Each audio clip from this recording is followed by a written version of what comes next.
To marketing, branding, and getting the sale. We are here every week at the same time, so make sure you put it into your calendars. So today our topic is how can I prospect for quality leads? And we're going to be sharing our perspective on that, and we also want to hear from you. So if you are watching live, please do pop into the comments, hashtag live, and also let us know, what are the questions that you have? We want this to be a discussion, not just a kind of one-way thing. So before we get into our topic of today, let's do some quick introductions. So for those of you who don't know me, my name is Una Doyle. I'm a business strategist and coach, and I'm on a mission to help small and medium-sized business owners to unlock 100 million in additional revenues while creating 1 million days of smiles for those in need. And I'm going to hand over now to Jess, if you want to do a quick intro for you. Hi, yes. So for those of you who don't know me, I'm Jess. A lot of my clients that come to me feel like the marketing is a lot more like gambling than actually getting new customers. So the way I help them is take them through a 6-step brand loyalty process to make sure that they've got a brand that works for the business and increasing the profits and towering them above competition. Fantastic. Thank you, Jess. And Stephen, let people know who you are. Yes. Good afternoon, everybody. My name is Stephen Lerman. I own a company called Chameleon BDS Limited. And what I do is I make appointments, I prospect, and I cold call for people that can't afford to do it themselves, don't have the resource to do it themselves, or don't like having the phone put down on them. So I take it all on these broad shoulders and I make all their phone calls for them. That's me. Fantastic. Great stuff, Stephen. And obviously, Stephen is going to play a very large part in our discussion here today. However, I think it's also important to make sure that we're looking at this from different angles, right? So, so Jess, I'm going to come to you first. So when it comes to how to prospect for quality leads, where does branding sit in that? It's a huge part. I think it's a really key part right at the beginning, I'd say, because when I start working with a client, the first thing that we do is sit and we go through who the target audience is, who is it that they want to speak to. And we don't just touch the surface with that, we don't just find out their age, where they live, the name, who they live with, how much they earn. We go deeper than that. And I really look at what they emotionally want, not just what do they function, what do they logically need, I suppose, to make their day-to-day life better. But what is it on an emotional level that they want? So then I can help my clients be there and communicate that and give people what they want on an emotional level. And that's what gets people staying for longer, repeat buying. So it's really a key part, I suppose, in what I do with my clients right from the beginning. And I suppose as well, it does have that maybe domino effect with you guys, because once the brand is built and we've got that research and looked at it in such a detail, I'm guessing then for you, Stephen, especially when you then take on a new client, for you to know that target audience on a deep level can make your job a lot easier as well, can't it? Yeah, absolutely. It's in order for me to be the most productive that I can be, I do need to know who that target audience is. So it's based on what people want from me and the time scales that I've got to do it, it's imperative that I have the most up-to-date, specific information as possible to be as effective as I can in the time given. Because at the end of the day, what I don't do for free. There is a cost involved. So I want to give them, my clients, the best return that I can. Apologies there. LinkedIn Live, having fun. I was trying to spotlight Stephen because he was speaking and then it made him smaller. So apologies for that, Stephen. I didn't feel anything at all, Una, to be honest. So cool. Good stuff. Yeah, it's just for some reason our chat is not showing up on here. So I am seeing that there is some chat going on. So we got hellos from Hector and Peter and Dr. Hannah as well. So great to see you all. Thank you. Do please let us know if you have any questions as well. So yeah, I think those are really great points, Jess. And I would say the other thing as well to kind of bring into this is taking, like, you've got your brand, you've got to get really clear on who that ideal prospect is. And I would say you've got to be really clear on how you're offer or offers helps those clients. We've always got to be thinking, what's the problem that we're solving? Because if we don't show people that we understand them, in fact, when we show them that we know more about their problem than they do, they sit up and listen, right? So that is something that we really want to get clear on, and that can take a bit of work. And in fact, even the really getting clear on who your ideal customer and client is, that can take quite a bit of work. And I think a lot of the time people just want to rush to the sale. They want to rush to the marketing tactics. They want to make things happen, really quickly, particularly because a lot of, small business owners do tend to be the more creative kind of entrepreneurial type that tends to think quickly and act quickly, and they're kind of off to the races. But sometimes we need to slow down in order to speed up. And if your marketing and your prospecting isn't getting you the results you want, then you need to take the time to actually dive into those things. I think it's really, really important. I mean, I don't know, Stephen, like, you're working with a wide range of clients. Have you found that, like where you found that people haven't got those foundations in place, is that making your job easier? Do you actually even go ahead if that's the case? Like, what happens from your perspective there? So yes and no is the easiest one. It's not a cop out. I do expect that when I take new clients on board, that they've done a certain amount of research beforehand to find out several things. First of all, is there a need for that service? Are they using a competitor? Or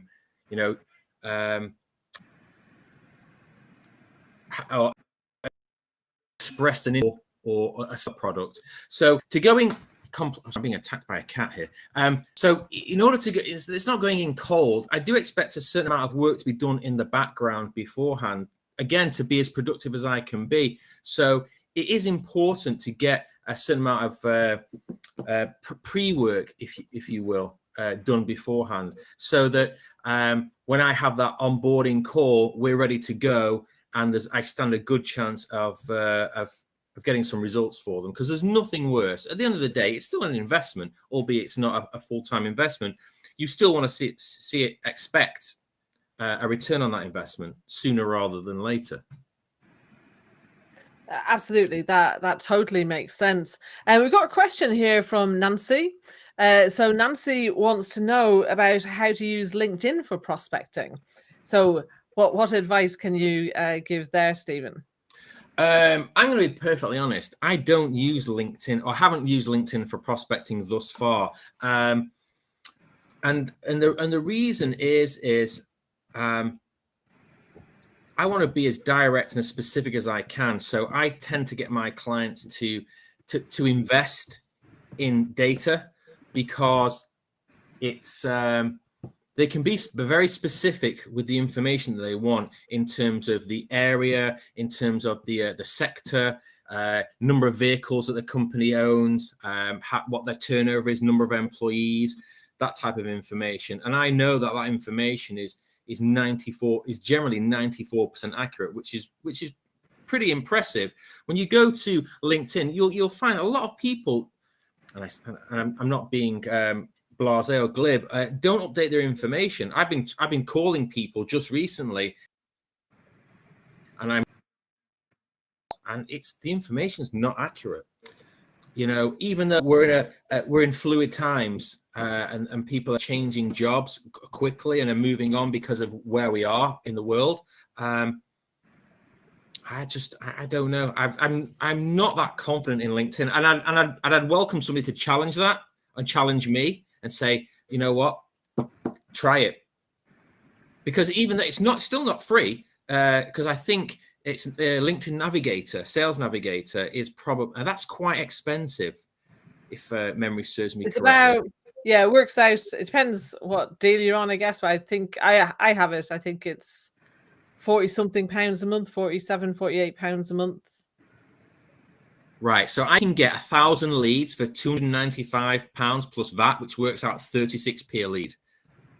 You can't argue with those with that amount of money. Seriously, 36p a lead. And so that's for you to call people, right?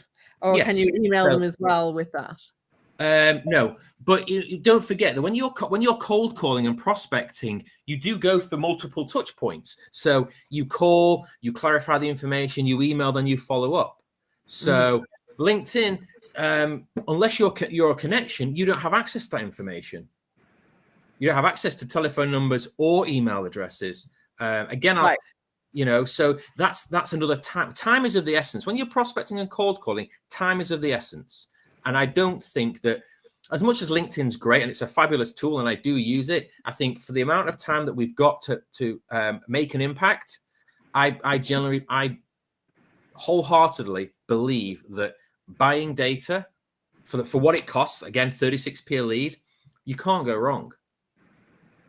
So, and it's interesting. So I've used LinkedIn for prospecting. So I'll give you another perspective here. And so one of the things that, so Nancy's saying here that she's a writer. So she's maybe not going for the same kind of clients that you're talking about. And I do think that, I think you've got to look at different platforms in terms of social media and consider who's there, who spends time there, what are they doing there, and take those into consideration. So yeah, absolutely, Nancy, don't worry. There's other things we're going to be talking about here, other than cold calling and that. So because it's the principles that are important, and we're going to get into some of those principles in a moment. I've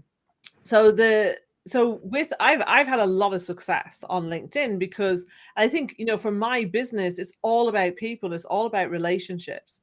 So through my content and kind of, interacting with people in comments and, interacting with people in the messages. I don't mean sending spammy messages. That's not the way to prospect on LinkedIn at all. It's not a good way to start a conversation. I think there definitely are ways that you can utilize LinkedIn very successfully. But if I had a client who was looking to target, say, bigger businesses, then I think, yes, they might have some staff doing some stuff on LinkedIn, but I think having somebody, either a dedicated BDM or outsourcing it to somebody like you, is actually a good idea. Why? Because those senior decision makers, they're often not on LinkedIn, as you say, or the data may be out of date. And so you're missing out on those people who aren't there. So, I think we ought to all have a variety of ways of reaching our prospective clients, absolutely. Nancy, you don't need to, you just come back to the same link that you'll be able to watch the replay. So she just said she had to go now. So that's great. Thanks for joining us. We'll see you later. So yeah, I think you've got to look at, well, what kind of industry are you in? What about the personalities of the people who are involved? Okay. So some people who are prospecting, they're not full-time or even part-time salespeople, they're business owners, and they have to go with what works for them. And I think, those kinds of things make a difference in the strategies that you choose for prospecting. Okay. So I think when it comes to kind of cold calling, cold emailing, then getting accurate data, that's a brilliant kind of level of accuracy that you were talking about there, Stephen. And I think that's, something really good for people to be going for. And there are other things that we can do as well, so like when it comes to, prospecting, like I'll do things like speaking and networking and other things like that. But then that's not necessarily going to be on a scale. But then you got to look at what is the business and who are you looking to target. And for me, I actually want to have conversations with people when they're already warmed up. And that's why I'll use certain things. Whereas the way that you work, you're actually warming people up for your clients. So it's a slightly different, Exactly. It's a different scenario, isn't it? Yeah. Yeah, different scenario. And so if you want to have warmed up conversations, then building a relationship on social media or through some other way is one way of doing it, but it's not the only way. So I do get frustrated sometimes when I hear people saying, oh, you have to do everything on Facebook, or you have to do everything in Facebook groups, or you have to do everything through content marketing, or it's all about Facebook ads, or Google ads. And like, there is no one right way There's just whatever is the best way for each business owner, business director, the person who's responsible for growing their business. You know what, I'm not disagreeing with anything you said. LinkedIn is great, and LinkedIn is extremely powerful. For me to prospect for my clients, LinkedIn is not fast enough. Okay. Yeah, I get that. For me to prospect for my business, LinkedIn is perfect. And I'll give you a classic example. Somebody messaged me on LinkedIn we've been conversing for a couple of weeks. So it was a warm, a steady simmer, if you will. It was somebody that I wanted to invite to our BNI group because she was an employment lawyer. And I said a few things and she never picked up on it. So when I said, "Oh, I'm in BNI," she says, "Oh, I am too." And I'd said a few things and she never picked up on it. Anyway, it turns out, though, that she's extremely interested in what I do for a living and wants to use my services. So actually, LinkedIn allowed me to build that rapport to the point where we had a phone conversation. And now we're going to meet in the next couple of weeks for lunch and chat about using the services. So for me to build my build my client base, yes, LinkedIn is great. But for me to do it on behalf of my clients, no, I prefer the other side, which is the cold leading to warm. I suppose you got to look at it. So they're paying you for a service. If you were to spend hours and hours of your time delivering that service, doing this kind of getting a small number of names, you could have made X many calls by then, and that's a better use of your time. So this is the thing. And so here's what I want you to think about, right? In watching this, I want you to think about what's best for me, what's best for my business. What's right for Stephen may or may not be right for you. The way I do things may or may not be right for you. The way Jess does things may or may not be right for you. So you got to, figure out, well, what is best for you? And actually, that's something Jess and I will be talking about next week. Stephen unfortunately can't join us, but we will be kind of getting into that a bit more. I want to pull out one of the words in this title, which is quality. Let's talk about that. How do we know what is a quality prospect? At what point are we trying to establish that? What's your perspective on that, Stephen? So for me, a quality prospect, you can drill down even further. So a quality prospect is, one, somebody that wants to buy what you're selling. Okay. Two, has a definite need for what you're selling, is in the market for what you're selling, and is using a competitive product. That for me is a quality lead, because number one, they're using a similar product. Number two, they're using a competitor, and number three, there's a definite opportunity, unless they're in a long-term contract. So for me,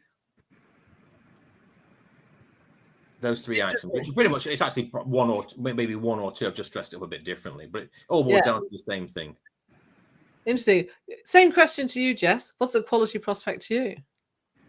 A quality prospect, I suppose, even though I completely agree with you, Stephen, in saying that, they've got to want what you're selling, or need what you're selling, but even someone that maybe doesn't quite need it yet is probably a quality prospect for me as well, because a lot of the work that I do is quite in-depth work. So we need to build these relationships. I need to build these relationships with my clients. We need to have a couple of touch points before. We need to get to know each other. So I think getting in front of people, even when they're not instantly ready to make a decision now, that is, to me, classed as a quality lead as well. But again, like you say, it's really understanding what your strengths are, and business-wise, what's your business strengths. So personally, I'm more of an extrovert than an introvert. So building these relationships with people is something that I enjoy and I get energy from. But if that's not the case for you, then there's other ways to do that, to find the quality leads. So that was just something, that kind of jumped out when you were speaking as well, Stephen. And I also, for you watching, I'd love you to write in the comments, what's your criteria for a quality prospect? And if this is something you haven't thought about, then think about it now. I think for me, it's interesting because there's one thing that really stood out as that would be different for me is I don't really want to. I was going to say step on others' toes, and it's not that, but um, if I'm speaking to somebody and I find out that they're already working with another coach, I immediately back off, right? I'm not now if they kind of say I'm not happy and it's not working, well, that's a different story. But I really feel that people need to have their own journey, and so I'm actually not looking for people who are necessarily working with a coach right now. I do like it when a business owner has had an experience of working with a coach. A lot of the time, they're not great experiences. So maybe because they haven't worked with who that person was, or maybe they're trying to kind of get them to do stuff that isn't right for them, or maybe they weren't right for their level of business and things like that, so yeah, so it's interesting, isn't it? We've got different things. I think for me, a quality prospect is also someone who's very ambitious. I get excited when my clients get excited, and we tend to get excited with big ideas, big plans. Now, for one person, a big idea and about big plan to someone else might be small, but for them, it's about the growth that they have. Because one of the things that really excites me is how my clients grow in actually helping them to get their businesses to grow. So that's what I'm excited about. Okay, how can I help this person grow, and in doing so actually grow their business as well? So yes, it's a combination of everything: the business strategies, the marketing strategies, the implementation, the planning, and what kind of goes on between people's heads. So yeah, thanks, Michael. So he's saying spot on, Jess. Relationships are so important. Can't argue with that. It is absolutely all about that, really. So welcome, Becky. She's saying, Jess, I'm an extrovert. So what would help me, please? What's your answer to that? An introvert, yeah. So, well, yeah, I suppose. So for me, being an extrovert, kind of videos, speaking like this, networking, that's something that I get a lot of leads from. But if that's not something that you kind of are comfortable with, then utilizing your skills, maybe making resources that people can download. Maybe it's a workbook, maybe it's something that you don't actually physically have to be there presenting, but people can read and take some information from and get to know you and get to know your expertise as well, and show that your social proof of what you can do. Another great way that I use this as well, even though I do love meeting new people, and I know Una does it as well, it's something that me and Una talk about quite a lot, is joint venturing, partnering up with people that your clients or your prospects will need as well, because then not only are you kind of just building one relationship rather than 10, 20, 15, but you're kind of utilizing their network as well. So that person might be an extrovert. So say if we did kind of partner up, Becky, and I'm the extrovert, I'm going out meeting all these people and I'm introducing you and seeing if I can spot anyone that's a good fit for you as well. And that's another good way to utilize kind of, if you're an introvert, to utilize ways to get prospects. But I'm sure Una as well has got some good tips on that too. Absolutely. I think what's really key is to work with your natural strengths and not against them.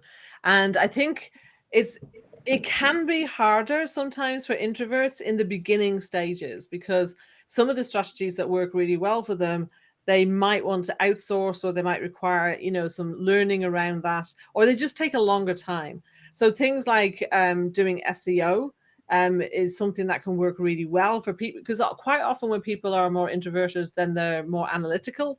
But definitely the things like having assets that can be used over and over again, like those downloadable resources that you can share.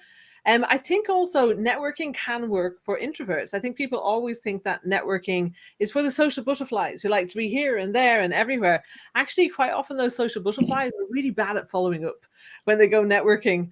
They ask me how I know. So what can work is, I used to be like that, but I've learned better. So what can work is to actually be in the kind, like a referral group, like BNI can be really good for that. or just some kind of group where you're networking with the same people, but you're either being referred to people or there is new people coming in, but where you have that feeling of safety and security in, and kind of being part of a team. So, that can be really good as well. Sometimes introverts actually really like creating content for the more creative ones, but that's not always the case. But yeah, I think this is something I want to get more into in our discussion next week. So thanks for kicking us off with that, Becky. Come back next week and we'll talk about that a bit just more. As well, to maybe highlight something you said, because it really stood out to me as well. Networking, if you're an introvert, and it kind of connected some dots in my head, because if you're looking at it in a different light, if you're looking at networking as a strategy, what's your goal? How many people do you want to meet? How many people are going to follow up with? And you look at it within that detail like that, you would probably thrive from it more than thinking, oh no, I've got to go into a big room and speak to everyone and make conversation. Yeah. A lot of it is mindset and how you're approaching a situation and what you're planning for. So yeah, whilst that was at the tip of my tongue, I just wanted to say that as well before we move on. Absolutely. Yeah, we'll dive into that more next week. And by the way, if you're watching this and you're thinking, okay, well, this is interesting, but I'd really like to know X, please put it in the comments or message whoever of us and we'll add it to our list of topics that we're going to be covering over the coming weeks and months. As I said, we're going to be here, every Wednesday doing this. I want to go back into we were talking about quality leads and about, we all have our own criteria for what is a quality lead. I think a question people often have is like, well, how and when do they determine if a prospect meets those criteria? So some of those things that you talked about, Stephen, you might know from your data, but what if you don't? Like, how do you find that out? Like, or at what point in the process are you, kind of finding out if somebody meets those criteria? So you have to make the initial phone call first. So, and then you ask questions to determine market for your product. Are they using a competitor's product? Are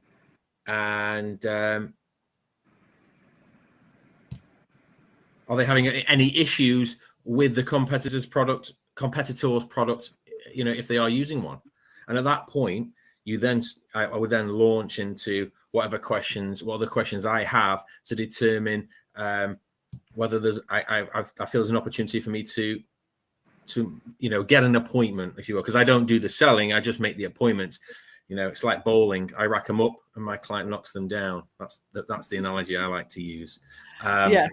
So I just ask the questions. I generate the interest, find out if there's a need by asking a series of questions, and then report back and set up the appointment, and hopefully the client will close the deal. And what would you say when somebody feels like, oh, I feel nervous about asking those questions because, what if people think that like I'm being cheeky or too nosy or that information's confidential and, So, okay, so I get that all the time. People ask me like, why are you asking these questions? And at the end of the day, it's all about getting over need to feel embarrassed or nervous, because at the end of the day, they can't see your face. They, and as far as they're concerned, you're the expert. So if I'm calling up, I'm the expert about whatever service or product or solution I'm selling. So I'm the expert. I hold all the cards. They don't know where I am, what I am, or who I am. So there's absolutely no reason to feel nervous. I mean, we all have off days when it comes to making phone calls. I'll have days where I ask a series of closed questions and I'm like, oh, I've just made 100 calls and I've got nowhere, but then it's like buses. They all, you ask the right questions and everyone just says yes. Embarrassed or nervous, just go ahead and ask the questions. You've practice. It's purely just practice. If you think about it, in everyday life, we ask questions all the time. We don't go around with our mouths closed and not having conversations. We have conversations in everyday life. Just treat it as part of that. And I'm not being glib when I say just get over it. It does take long built for it. I've got a big personality. I don't care. If people say no to me, I don't care. It's not personal. They're not saying no to me. They're saying no to the persona or whatever I'm selling. So it's purely a numbers game. People want to buy. They don't want to be sold to. So it's just finding a different way to ask these questions and get the point across.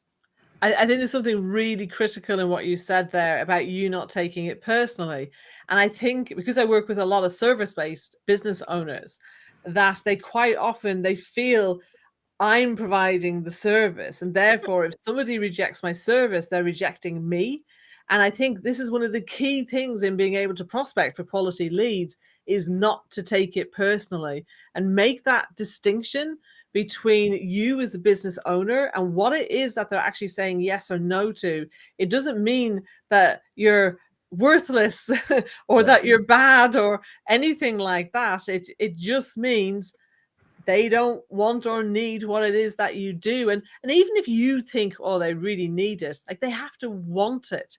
And that's one of the things that Stephen was saying about, there has to be a genuine opportunity there. And making that distinction between what somebody needs and what they want is really important. If they don't want it, it's not a genuine opportunity. Now, through other kind of lead generation activities, such as content marketing and email marketing, you can certainly educate your prospects so that they, if you do that right and they are a good fit, then you may well find that you can educate them into wanting what it is that you have to offer. But I think at this point where you're having a conversation with someone, whether that's a cold call or it's some kind of first, an appointment that's already been arranged, that you met them somewhere else, or so, however you actually ended up in front of them. The fact is you're in front of them and you've got an opportunity to get that qualification criteria. Because I operate slightly differently, one of the things, if I can just add one more thing. Go ahead. So a couple of things. So first of all, irrespective of whether they say yes or no, if they say no, it's a no for now. Okay. So number one, I'm always polite. So if somebody says no, I say, well, thank you very much. No problem. Am I okay sending you an email? So 9 times out of 10, they'll say yes. So that's another touch point. You send them an email and that they've given you authority to send, or what's the word? Giving you a permission to contact them in the future. That's number one. Number two, they may need it, but not right now. So it's a no for now. And three, you know when you're going to stumble them again. So be nice.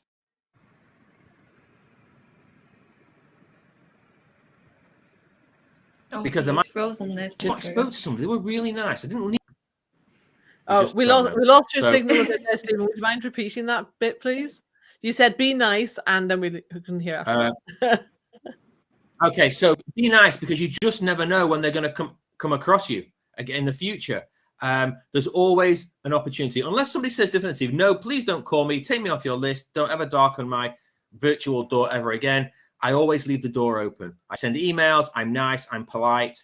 And if I can, I cross-refer, because you just never know when somebody's going to need some services. So the way I practice my business is instead of calling for one day per client, I call for different clients throughout the day. So you just never know when there's an opportunity. And I'm always nice, irrespective of what my friends and family tell you. I'm always nice. Anyway. We've always found it to be nice. Yeah, absolutely. So, Jess, what's your thoughts on what we've been discussing here? Anything you'd like to agree with, disagree with, add to? Yeah, I agree with it. I'd like to add to the questions, because when you were talking at the beginning about asking questions, that is something that I do with my prospects, but in a different way. So before they book a meeting with me, they answer a certain set of questions. They're not too in depth, they're just a bit of an overview, but then I can understand what level they're at, what support they need, and things like that before I even speak to them. And then when I do speak to them, again, I have a set of questions that I ask. Obviously, it's, I don't read from the script, but, we just see where conversation goes. But there's a set of things that I want to know and that I need to know if I'm going to do a good job. And at the end of the day, this person could potentially be outsourcing my service, needing my service, and I need to ask the right questions to be able to deliver that to the highest value. So I completely agree with what you're saying, Stephen. I wanted to say how I do it as well, because I'm not picking up the phone and kind of asking them questions direct, but there is other ways to do it as well.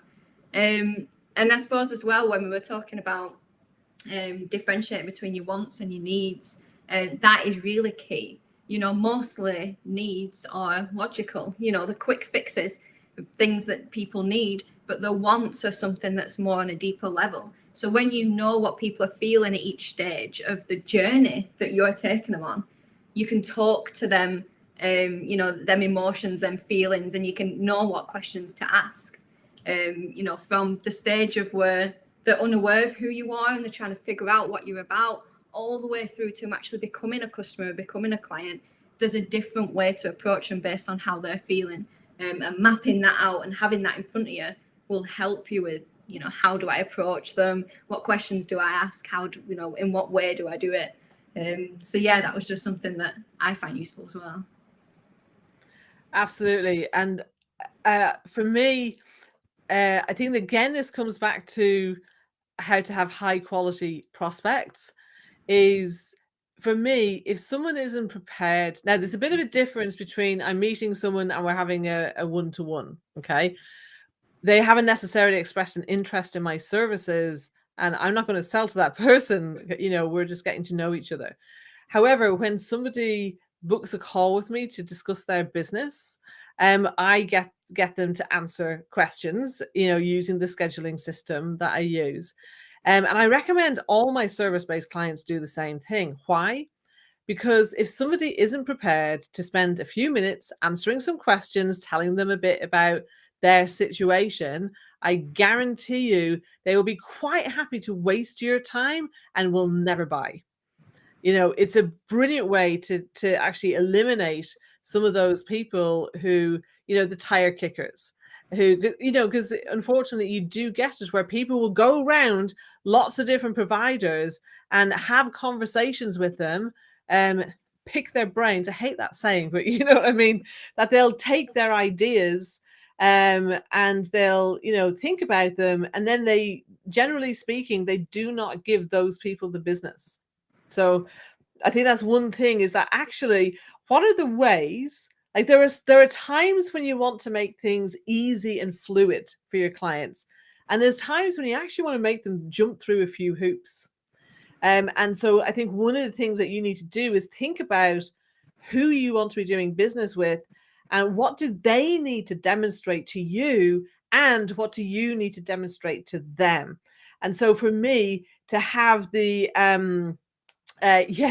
so we've got David here saying he just corrected it. He meant I hate pick your brains too. Absolutely. Well, this is one way. There's some other things as well as that you can do to, as you're going through the sales process, to stop that happening, because so many service-based businesses, they waste a lot of time with those people and businesses who they just want to get ideas. Like I used to work in marketing agencies, and this whole thing about pitching, like there's a certain level of business where, for like big marketing agency contracts and that's is very much the way, but it's not the only way, right? You don't have to be in these beauty parades, as we call them. And quite often clients would very knowingly put out kind of, we want a new agency, and they would make their incumbent agency pitch and everybody else. And 9 times out of 10, they had no interest in changing agency. They just wanted some fresh thinking, some fresh ideas. They wanted to scare the incumbent agency so they'd maybe drop their prices or do a better job for them. And it was just such a colossal waste of time and energy for so many businesses. So I would say, like, look at your own sales process and think about, well, what could you do differently to avoid those kinds of situations, and to actually to repel the people who aren't a good, who probably are not a good fit, as well as attract the people who would be. So yeah, I mean, David, I'd love to know, what so you said they pick the brains too. Like, are you in a situation where like you may be doing like lots of proposals and like, it's interesting to hear about the different ways that people go about getting business. What happens from when someone expresses an interest, whether it's as a result of some outbound work like Stephen doing cold calling, or people kind of reaching out over social media, or whether it's a more inbound where people have found you through your website or something that you've shared on social media. So maybe let us know about that. So yeah, Stephen, what's your thoughts on making it a bit difficult for people at times? I genuinely see some mileage in making it difficult. The last thing you want to do, especially for me, is going through all the conversation on the telephone and find out that I'm talking to a tie kicker. I mean, that is just so frustrating. Or it turns out that they're not even the senior decision maker. So you go through the pitch, you get to the point where, okay, so I'm just making the appointment. But there's nothing worse than getting to the very end of the conversation and finding out that you're talking to the wrong person. So there is some merit in making the other side jump through a few hoops, to make sure that it's the right person and there's a genuine need and they're not just wasting time, if you will. Yeah. And I know that there's a question that you can ask, particularly where you're working in businesses where there's more than, there often is a decision-making unit. Yeah. I'm trying to remember the phrasing, I'm sure you probably have it, of, asking that question of, okay, so when you meet with, Johnny, and if you were happy with everything that's going on, who else needs to be in that meeting to actually get that sign off? Or who's got the budget sign off, or who else needs to be involved in the decision? I think the who else is a kind of, well, you're important as well, obviously, but who else needs to be there? Well, that's it. That's exactly it. It's who else needs to make who else needs to make that decision in order to proceed. You got it. You hit the nail on the head there. It's the who else, because they're either going to come back and say, actually, it's me, I make that decision. So then you're talking to the right person. And if they say, well, actually, I need to speak to Jess or Una as well, then they don't have the ultimate final say. So you're getting to the root then. And I think the key is to make sure, like, if I've gone through a process with somebody where I've helped them to see things with a different perspective, right? I've opened their eyes, I've taught them something. They now are in a different position than they were before. To then have them go, oh, well, actually, I need to discuss this with so-and-so. It doesn't work. They haven't had the same experience that they've just gone through. So it's really important to make sure that those people are in the room having the same experience, isn't it? Absolutely, because not only they've not had the same experience, but it's not that the message is not going to be delivered with the same level of enthusiasm, the same level of panache, or whatever you want to call it. Because as much as you might be excited about a product that I've just gone through, or a service or a solution, you're not going to do it any justice. So then you've got to do it all again. And if I've got to do it all again, then it's not going to be delivered with the same level of enthusiasm as much as I'd like to be, because you've just gone through it once and you go, oh, I've got to do it all over again. And you've just wasted my time. So there's a lot to be said for getting the information and the right people in the room or on the phone at the right time. Absolutely. I think don't be afraid to say to people, listen, it's my job to explain all this stuff and to answer all the questions and ask the right questions. That's not your job. So let's get this person into the room, because sometimes, particularly if they're at maybe a higher level in the organization and maybe they're quite busy, sometimes it's going to be hard to kind of get into that person's diary. But it's better to wait. Like, this is another occasion where you don't want to be rushing things. And I think in terms of prospecting for quality leads, like, the minute that people feel pressure, they shut down. So we need to, whether you're a business owner or a salesperson, like, you have to slow down. You have to, well, it's not about, okay, there's different angles to speed, right? When it comes to sales, there's the slowing down from the point of view of not putting people under pressure that then can make them distrust you or feel sold to. Because like you said, Stephen, people like to buy, they don't like to be sold to.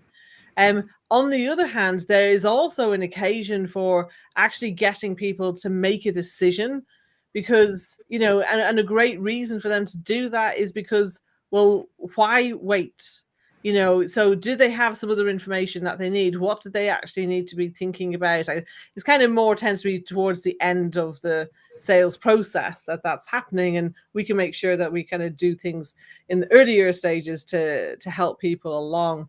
But yeah, I think there's that thing about qualifying and stating facts, but without necessarily pressuring, to make sure you have the right people in the room. And just sometimes you just need to be a bit patient, particularly with those larger companies, where they tend to have very full diaries. Not always very productive, but very full diaries. Absolutely, but there's a very fine line between appearing desperate and Yes. and blasé. Exactly. You know, and it's finding that balance. So yeah, that's a tough one, really, because at the end of the day, we're all paid by results. You know. Yes, I think it's I think a lot of that actually comes from our own mindset. So if you feel desperate, they'll smell it off you. Oh, absolutely. You know? Most definitely. Yeah. No matter how cool you think you're being on the outside. Yeah. And I mean, for me personally, as a salesman, so before I started doing this, I was in sales. A salesman is only as good as their last sale.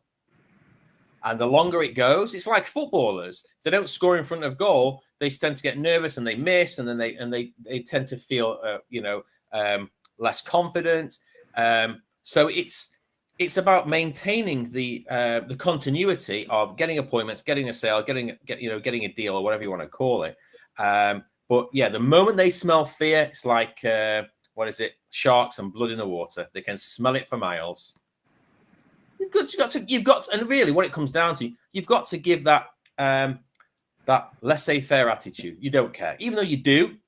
You don't care. You know, you're prepared to walk away temporarily, because if they feel that maybe you're not desperate, they're like, oh, you know what? You know, maybe I'll speak to them. Let's have another appointment. Call me back. Let's talk again. You know, there's something about you walking away and then leaving them a little bit wanting more. I think that wanting more as well is key, because a way that I kind of help myself through this process so I don't get too emotionally attached to a prospect or too focused on it that I become desperate. I think, how can I help these people, or how many people can I help today, and you know, what's the impact from that? How has that impacted them in the business? Even if it's just a small nugget piece of information or a tip that I can give them at that time. You know, even if it's something, I can think, you know, well, how am I helping this person? And then that helps you kind of come across in a way where you care and you're there for them, but at the same time, you're kind of helping other people too. It's just a good way that I use to kind of get my point across like that as well. Exactly. And actually, I think something to bear in mind as well is that sometimes, oh, hang on, got something here from David. I know a slightly better phrase, that is not important to you rather than you don't care. Okay, yes. So that getting the sale isn't important, but you still care. I'm so glad you said that, David, because that's what I was trying to reach for, something of that. If you go too much the other way, they might think that you don't care, and that's not what you want. So yeah, that's a great way. It's not important to you whether they do it or not, but you do care about the results they get. And sometimes caring about the results that our prospects get and our clients get means that, you know, we need to speak the elephant in the room, or that we need to point something out to them that they're not facing up to, or they're trying to sweep under the carpet, or they just don't actually Oh, sorry, I've just lost my train of thought there. I just spotted David's message. Yeah, no problem, Nate. Let me just explain something. Actually, I need to post this in the event group on LinkedIn. Is that yeah, we need to change the title when we change the time as well, but we didn't decide on the title yet for next week, but we know the topic roughly.